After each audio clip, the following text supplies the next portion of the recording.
house. We asked for one at Clifford Park. They told me it wasn't doable. We asked for a street hockey ring. They told us it wasn't doable. So whenever we ask for something to help our kids, it's not doable. Those things are not doable. Here's a basketball. Here's a basketball. Here's a football. Not every kid in our community wants a basketball and a football. Not all our kids are interested in those kind of sports. Motocross is an export, meaning it's an extreme sport. We can teach these young men and women the right way to ride these ATVs. Listen, I want to throw down. Anybody who's watching, my message to us, let's put some money together and let's take these kids to a track and put our money on them. I see a few out here that I personally put my money on and take them to race amateur and build up a portfolio to put them in pro racing. We got that out here. Flying up and down our streets. Running in and out of traffic. But who's willing to talk to them? So the next time I come out here to talk about dirt bikes, I'm going to have 25, 30 dirt bikes with me. So y'all can see why I'm the guy that can make tunes. That they don't want to let into the conversation because I make real changes. I've been making changes in Boston for the last 30 years in anything I do. Any young person that's ever came through my door will always tell you the same thing. He never led us the wrong way. He always gave us love and positive affection because I know what it takes to navigate these streets, to become a positive citizen, a positive role model to your peers, a positive individual, not only for the ones around you, but for the people that you care about. I care about my city. I'm not coming from another part of the country to come hang out with you. The next person who comes to you and says, I'm running for office, ask them about Harry Greeks. And if they can't tell you that, screw them. If they can't tell you what a carousel was, screw them. If they can't tell you what a silver slipper is, screw them. If they can't tell you about Alpha Omega, screw them. Rebels, Jacks, and the list goes on. A&M's, screw them. And they don't understand our city and what our city's gone through. Ask them about the white flight. Ask them. Don't let them come and say, I'm from Boston. I've been here for 2 weeks. I'm from Boston. I've been here for 3 weeks. Ask them. I went to Madison in the 90s where you were either in a gang. That was the choice. It was either you was in the gang. There wasn't much to go from. I chose to be on the football team. That was my squad. At 5'4", 5'5", I joined my football team at Madison, and it changed my trajectory in life. I met brothers who are my brothers. I lost one the other day. We've been friends since 1992. Terrence George means the world to me. No matter where I went, what I did, always gave me love, positive feedback, encouragement. To lose a friend like that hurts. But I know he will want me to continue to speak on things that matter to him. Because the same thing that mattered to him mattered to me. My alumni, my alma mater, has no football program. None. At all. School that was designed for 2,500 students is number 12 out of 14 in Voltech High School. Madison has 3% white students. The union job got 99% whites. Where are they getting their training from? How are they able to get into the job if they're not even going to the school to learn the trade? I don't understand that. But I do understand this. Numbers. 8% at Latin for blacks. 8%. 8% of the students at Latin are blacks. You got lawsuits being filed by parents because they feel that their children are losing opportunities, and they're holding 48%, 43% at the table. And we got 8% of blacks at Latin. I understand numbers. Those numbers don't add up. Those numbers are not in favor of what goes on. And then, folks, again, I'm going to go back to these conversations, these meetings that folks don't allow us into because we're not part of this circle. We're not stroking their ego. You want somebody to stroke your ego? Get a hype man. Call P. Diddy. Take that. Right? Call P. Diddy. P. Diddy's a hype man. Call someone like him that's going to be on your record album, like Suge Knight said. You want a producer on your record album to stroke your ego? That's what you need. Oh, yeah. It's crazy. It's crazy, Steph, how they do our children. You know, we got a few years ago, about 10 years ago, there was a group of city employees from the fire department and the police who were using a phantom address in Eastie. It made it to the papers. And these individuals do the same with Latin. They don't live in Boston. They own property in Boston. They use that as their primary address so their children can go to Latin. They live on the outside of Boston within, driving distance. And they use their residence of property they own here or a relative that live here to put their students into Latin. So again, the things that go on, if we're not in the meeting, if we're not in the space to hear it, if we're not allowed to speak, to put our concerns, listen, man, I'm the first person to tell somebody, get it off your chest. Say what you got to say and get it off your chest. What up, Chachika? What's up, everybody? I appreciate you guys listening because I had to get this off my chest. I got screenshots. I got receipts. A lot of these folks are going to have to sit in the same room with me on forums. And I'm going to do what I do. Easily. I'm going to do it easily. It's not, again, it's not right that we have a city who is asking for help. The city of Boston, the residents who live here are asking for help.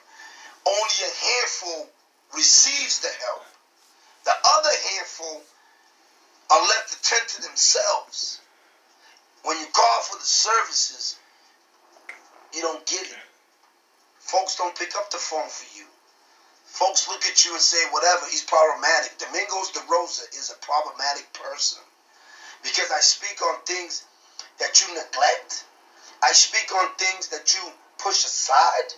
I speak on things that are not a part of your agenda because the folks who are funding your campaigns are not the ones that you really, truly represent. Some of these folks don't represent us.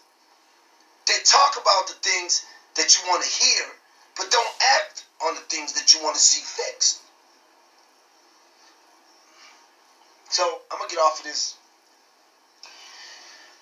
I'm like raspy now. I've been at the house since like 8 o'clock. I'm going to be out here collecting signatures. My team is tired.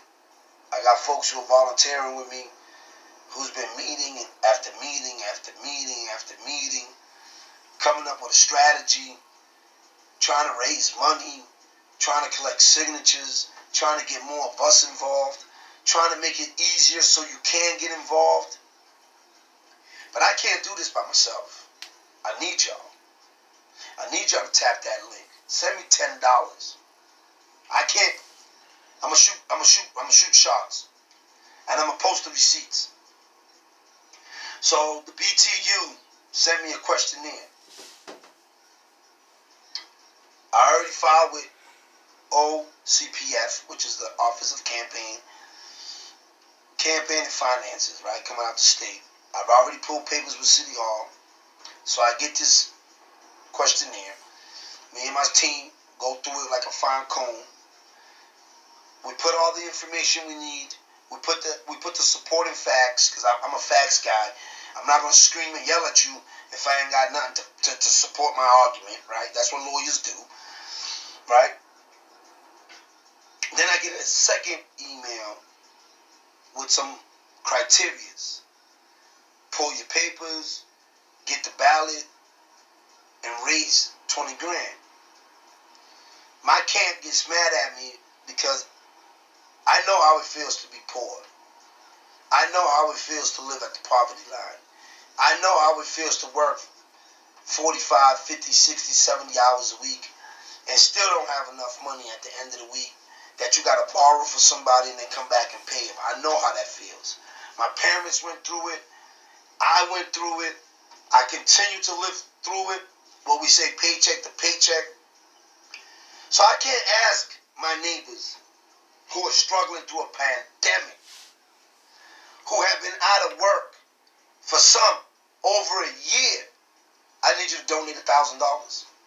I need you to donate $500. I need you to donate $250. I need you to donate $100. I need you to donate $50. I need you to donate $25. Yes, $25 makes a difference.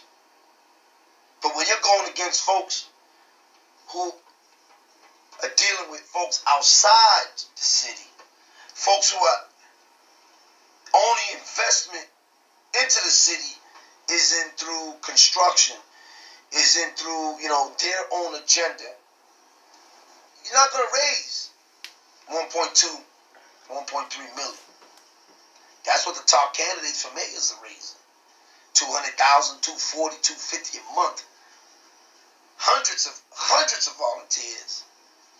We do community cleanups. Not one volunteer on site.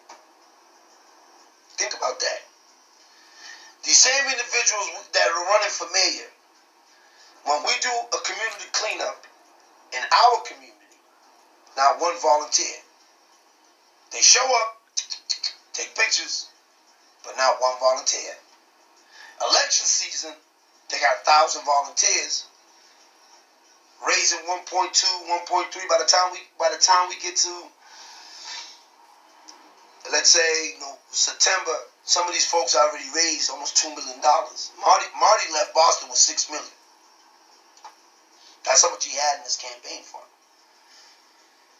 An individual like me, I'm not going to ask you once. I'll ask you once, I ask you twice, I'm not asking you 3 times. It's not me. It's not me to ask my neighbors who are struggling just like me to donate. So my team, my camp, is telling me to tell you guys, do like Bernie Sanders. $5, $10, $5, $10. And I'm asking. It's hard for me, Domingos DeRosa, me, to ask for help. I'm not an individual who has a pattern of asking for help. I don't look for a handout. I don't look for things that I can do myself. But in this game, they won't let you put your money in there. I can loan myself 20 grand. But they won't let me in the room because I loaned myself 20 grand. So I say this to you guys because I care. And I want you guys to see what I got to go through. What I go through on a day-to-day basis to be vocal on issues that affect you and me. The things that I got to see just to be a part of the conversation. I'm not brown-nosing anybody, man. That's not me. I ain't doing it. You can forget about it. But what I will do is work my way around the wall, under the wall, over the wall, through the wall to get where I need to get to so we can make changes for all of us. So I'm going to wrap this up. Tap my links. Share my posts, my campaign posts. Join my campaign page, which is Domingos De Rosa. My Twitter, Instagram, Facebook, YouTube. All the staff that helps me are friends who are volunteering. There's no paid staff. You know, they calling me like, yo, Mingos, I met this guy today. I'm like, yo, what's up? He's working for this camp. He's getting paid. I told you guys. Yo, I met this lady. She's getting paid. I told you guys. And then what what's funny about it is that they say they didn't even know anything about the candidate. I'm like, what do you mean? So the guy's asking the candidate, asking the volunteer or the paid staff, so what is the person about? And they're like, stutter, crickets, can't really say much. And they said, I'm laughing because it's so, when you come out here and you start helping people get signatures and you see what goes on, you'll get a little more, involved. And these guys are like, 7:30, they're ready to go get signatures. They're on Zooms with me till 1, 2 o'clock in the morning. They're pushing me. Mingos. They're finding resources to bring to the table for little to nothing. They're calling people on their networks to reach out to the camp, to make the camp stronger. So I'm giggling because they was like, what's so funny, Mingos? Anyone asks me about you, I know what to say. I'm like, so what you say? He's dedicated. He's a father. He's been in the community. He helps bring organizations together. He helps start organization. He advocates for the children. He advocates for the seniors. He advocates for all of us. I said, how does that make you feel? And they giggle back and says, you my guy. You know how I feel about you. I got love for you because of the way you treat us, the way you interact with us, the way you include us. You've never turned your back on us. We were out there on Mass Ave in the rain, pouring rain, because there's people out there sleeping on the sidewalk in the pouring rain, ain't got nowhere to go. Jahida put a video up, and I'm like, damn, where this girl disappeared to? I'm looking for her everywhere. I'm worried. I'm worried she got snatched up by the boys, and she come out of nowhere. She's like, I went to the door, and it's a 9-to-5 schedule. I said, yeah. She said, it's crazy that the people in the community don't know that. That folks who are homeless can't get no services after 5 p.m. They're on their own. They can't even use the bathroom during the day because there's a no bathroom sign in front of the building. So how are you really helping these people? And, I know I kind of got off the topic a little bit, but it hurts me as a person when I'm down there and my man I went to high school with is strung out. And, they turn and, damn, D, what up, D? I'm like, yo, what's going good, man? Like, how can I help? Like, what can I do? And they're like, yo, man, I lost my job. I lost my home. I tried to find a job. I couldn't get a job. I only had money to cover my rent for like a month. No money coming in. I got kicked out. I came to the shelter. They don't really have a men's shelter. There's only like one downtown, St. Francis. There's not enough beds. I got to come in at a certain time. I can't get a new job because I don't have an address. And it just started piling up on me. And, I started smoking Flav, trying to get away from it. I started drinking heavy. And now I'm messing with from Flav to crystal meth to heroin to fentanyl. And these are people that I got years of friendship with. And then you meet someone who's new, coming from nowhere, and they tell you their little story. And the empathy comes out of you. Because I could be in their shoe. Like, for real, for real. This is not a political stunt for me, man. I've been doing this way before I even try to get political. It's not a political stunt for me, man. I can care less about how the governor interacts with me. Because, again, I've been there, done that. You're not going to threaten my freedom. Alright? This ain't the slavery days where you're going to put me on shackles and throw me in a house, in a barn, or lock me in some cage. It ain't happening, bro. It ain't happening. So, for you guys who are watching, please get involved. I don't care what it is. Your child's school, your neighborhood association, or your block association, your child's after school program, volunteer with a community program. We got 11 football teams in Boston. We got countless AAU programs, basketball programs, Books No Ball, the base program, Dorchester Eagles, Mattapan Patriots, Boston Raiders, Boston Bengals, Mission Hill Buccaneers, Roxbury Titans, Parkway Falcons, that's in West Roxbury, South Boston Fighting Irish.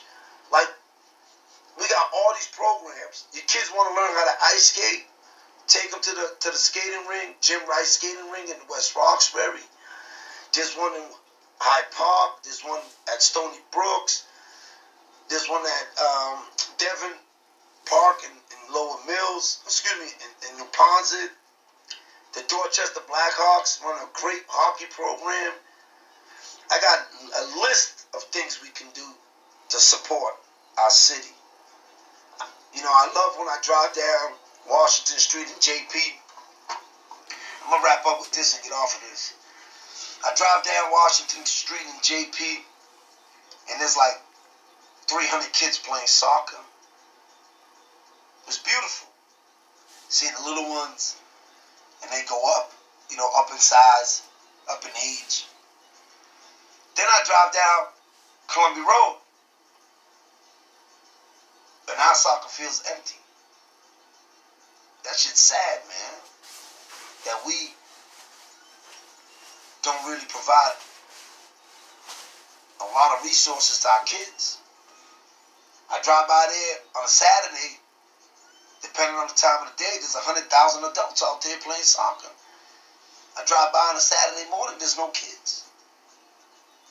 Our kids shouldn't lose out on opportunities, and shouldn't have to wait till they get to high school to learn the sport.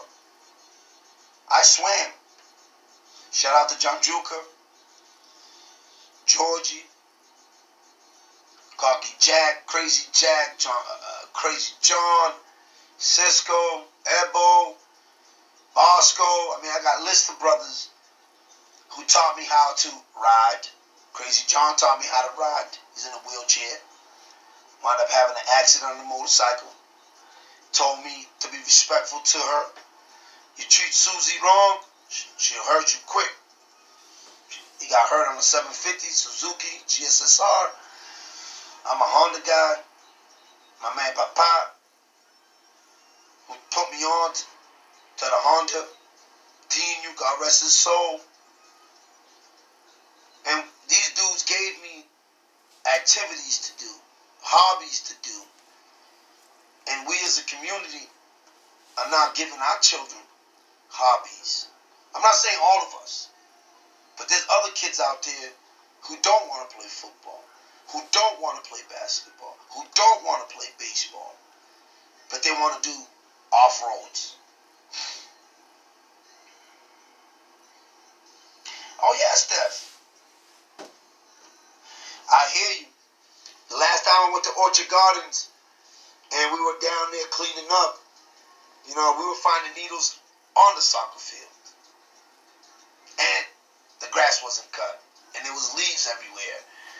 And there was dog poop there, like on the park. The baseball diamond doesn't get used. The Marshall School has a baseball diamond they don't use. So we have all these resources in BPS that they neglect. Our schools are falling apart because of years of neglect.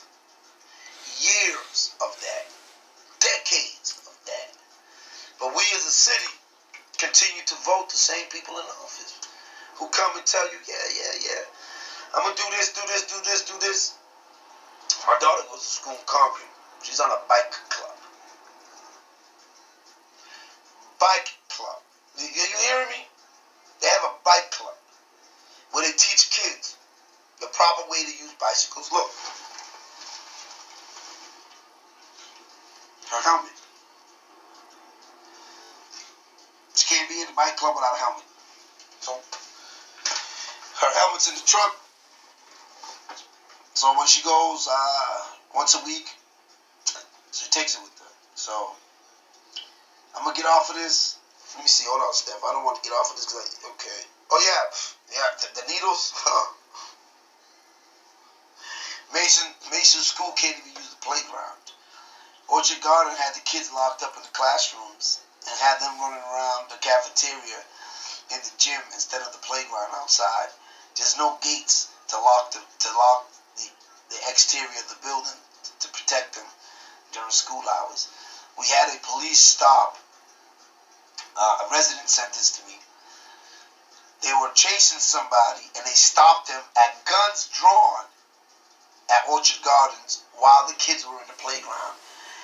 Nobody who had stripes, bars, or stars picked the phone up and said, hey, we need you guys to go in lockdown because we're getting ready to pull over a car and they might become violent. So, yeah, I feel a little better. I thank you guys for listening. I appreciate your support. There's going to be a few other things coming up. I'm going to share as much as I can. Some of these meetings need us. They need us in it. They need us to share our point of views. And they need the accountability piece that we bring to the table. You know what I mean? I'm just to the point where I'm going to take my gloves off. I'm going to do what I got to do. Only way I can get in office is with your support. We got 5 months to generate the funds and the votes we need to get in office. Last election numbers, we're looking at 23,000 votes for the lowest vote getter, as they call it. So I need 35,000 of you, of my neighbors, to get involved in my campaign, share the information. I'm asking you, if you can't donate, share the info, tag a friend, get a group of your community members, and give me an opportunity to speak to y'all. They don't want me into these different forums because I speak the truth. I speak the issues that we need addressed. Not the cookie cutter solutions that somebody's pulling out of a textbook because they went to school for it. This is real life answers to real life situations. Love you guys. Be good. I'm soaking wet. I'm going to go home and get some nice tea, take a shower, get something to eat, and start all over. Tomorrow I'll be out at 8 getting some signatures. This is what I was doing earlier. Getting signatures.